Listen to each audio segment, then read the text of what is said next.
first real Les Paul that I ever had was a black standard.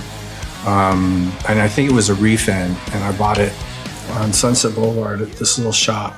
And so it was black and it had bumblebee yellow binding. And it was really cool, but it was exciting to have a guitar that actually said Gibson on the headstock. You know, you have a lot of sort of basic electric guitar brands, you know, that have been around for a long time. And the Gibson Les Paul is, you know, like one of the all-time iconic guitars. I was drawn to Les Paul from the very get-go. So I would think probably because I didn't really know that much when I first started about which guitar sounded like what. I think I was probably drawn to the shape of it first. And then I started noticing that certain guitar players that whose music I really liked played that guitar. And it's just always been the instrument that I was the most comfortable with. And I've done trial and error with everything, you know, over the years early on. And I always ended up back at Gibson and the Les Paul. You know, I've been working with Gibson for a lot of years and done a lot of signature models and stuff.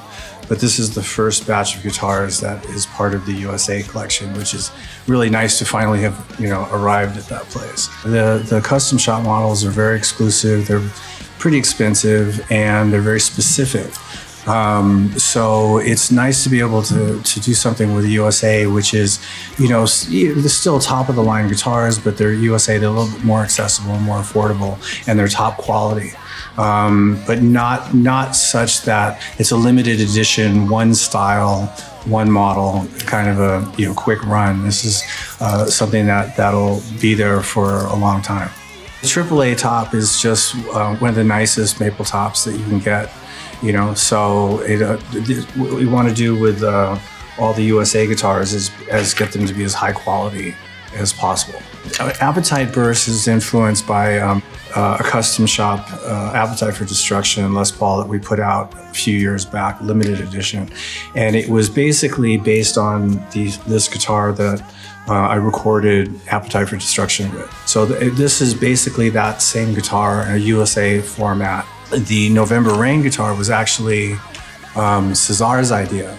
You know, he has a Tobacco Sunburst, and he'd seen me do he'd seen the November Rain video where I used a vintage Tobacco Burst for that particular song. The vermilion is just, I want to say it's an Italian word for a type of red.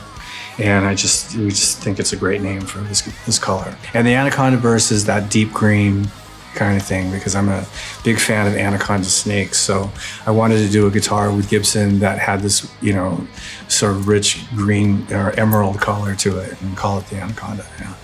The neck profile is a C profile, and I think it's what I've become over the years most comfortable with. Thin tapered necks, I've had a couple, and I mean, I can adapt to them, but I think I'm most comfortable with a C neck.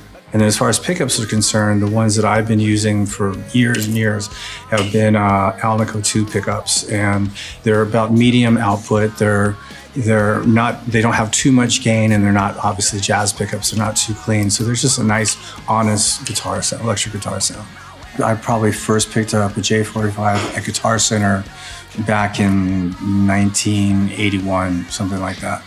It's just my favorite basic dreadnought Gibson acoustic. I've never been super into the big jumbos, and, you know, not really into the real minis. So this is just sort of very plain, simple dreadnought. This vermilion finish was something that we put together for the Les Paul and thought it would just be nice to do on an acoustic, and it ended up turning out really nice. And then the other one is one of my other favorite finishes, which is a Tobacco Burst. The neck profile is actually very similar to the Les Paul. It's a basic C shape, you know, relatively flat fingerboard. It just feels perfect.